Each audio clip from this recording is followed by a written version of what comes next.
Hello, Mr. Fry's Algebra 1, looking at this quiz, the box and whisker plot, scatter plots quiz. Let me do some clarification and guide you along the way here, and hopefully get this one done with the best grades that you could possibly pull out here. Don't mind my scratching and all that. I was doing some explaining and some numbers that we don't need to be, paying attention to at all. So anyways, here we go. Create a box and whisker plot for the following data set of Geneva's winning basketball scores from the years 1980 to 82. So what's nice is he's put these in order. And when you're creating this, and yours doesn't need to look like this as far as your box and whisker, as far as where you have, the bigger part of the box and all that kind of stuff. But remember, when you're creating a box and whisker plot, he's put these in order, so he's made it a lot easier for you because you would have to put all the numbers in order. There's 33 of them. So he used real live data here, so this is, a lot of numbers. So we have 51. Is going to be our minimum. So you're going to put that down here for your minimum.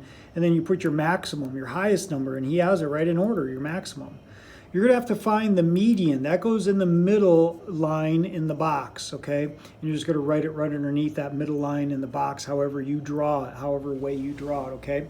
And that's going to be the middle number in this whole list. So you have to figure out what the middle number is in this list, okay? And you might see some of my clues that I have. Then, after you found the middle number, all the numbers that are between the minimum and the median, okay, you have to find the middle numbers. There's going to be two of them. You have to add them up and then divide by 2, and that will give you your first quartile. Don't even need to use a calculator on this. You don't need to use like the like a calculator the calculator with box and whisker plots in particular. You could use just a regular old calculator, regular old calculations. So you add those two numbers up and divide by 2. You definitely need to calculate that. But anyways, the third quartile is going to be between the median and the maximum, the median number. So that middle number. Now, if those two numbers are the same, it'll just be that number, because if you add those two numbers up and divide by 2, you get that number, because you're going to have two numbers in the middle, because it's going to be an even number of numbers. Okay, then, so you find the median, and then that's going to help you, the minimum and the median. You're going to find the median between those two for the first quartile. You're going to find the median between the maximum and the median to find the third quartile. Okay, so it's just finding medians, the middle numbers. Number 2, use the data from the box and whisker plot to answer the following questions. A, what range does the highest 25% of the scores fall in? Remember, the highest 25% is going to be between the third quartile and the maximum. Okay, that's your range. So list this number dash this number. B, what is the range of the lowest 25% of the scores fall in? So it's going to be your minimum number and up to your first quartile. This is the first 25%. So you're going to put the minimum number dash whatever the first quartile number is that you figured out for B. And then C, what would you expect the Eagles to score more or less than 85 points in their next win? Explain how you would use the box and whisker plot to answer this question. So say we're back in the day and their next game, do you think they would be scoring more or less than 85? Take your information, considering the median, where that is and what number that is, compare it to 85, okay? Would that be more or less, you think, that they'd be scoring? Then we go on to this side, which it goes from 2 to 7, but, don't worry about that. We're going to go to this number 7. Give a real life example of each type of correlation. So you want a strong positive correlation.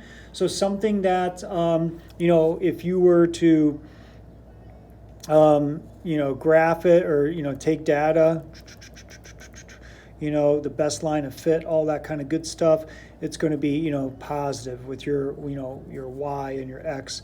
it's going to be positive. So something that's happening, like something maybe over time, like something growing or getting more of something, maybe, over time, how much money is earned or something like that. I don't know, you go with it. Strong negative, you're going to want it to be, a strong negative, real tight together. And it would be graphed like this, but you want to give a real life example. So tell me something like over time you're losing something, or something to that degree, or how far you're going, distance, and something's being lost or something like that. No correlation. I mean, a graph of that, would look like, just, scatter plot all over the place. You can't really draw a line, So it would be information that really doesn't necessarily go together. It doesn't mean, if this happens, then this will happen. It's just, it's pretty random things there, no correlation. You have some examples in your notes.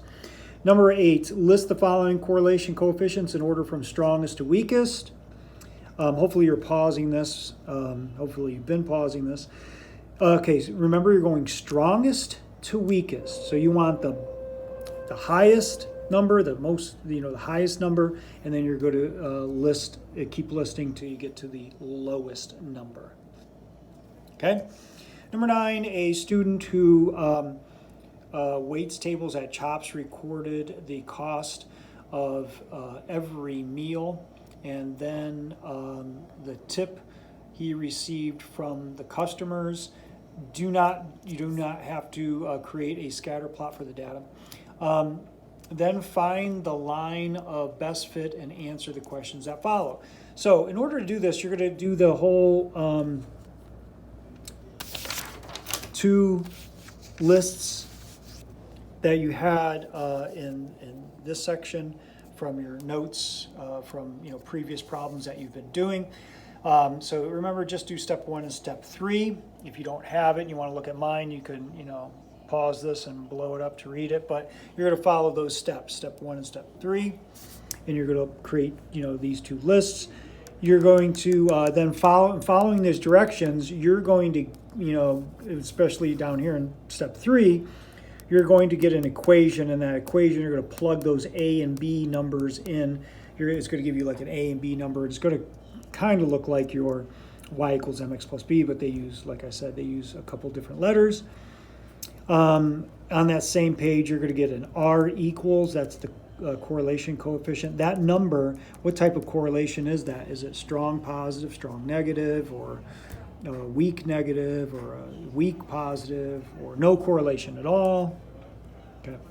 The expected value, you're going to plug in that 8625 into the bill portion of the equation that you get, and see what a number you solve for in order to figure out the tip.